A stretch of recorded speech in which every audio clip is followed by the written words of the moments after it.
Hi, it's me again with Corel Draw tips and tricks, and this is part 2 of what's new in Corel Draw 2019. And this is the second part, and this is about the object manager.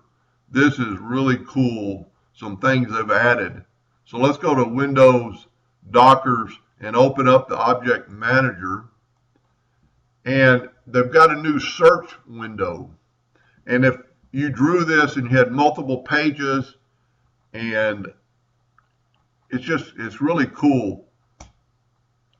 I've got this golf pin that I've used several times in the drawing to get it right.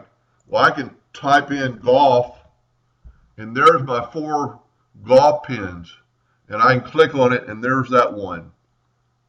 There's that one. It's going to, I mean, not only did it draw you a little graphic, you can search for your graphics. That's pretty cool. I'm going to try to keep these short and sweet, but as I learn about it, I'm going to let you know about it. So that's Corel Draw 2019. I hope that helped a little bit. Thank you for watching.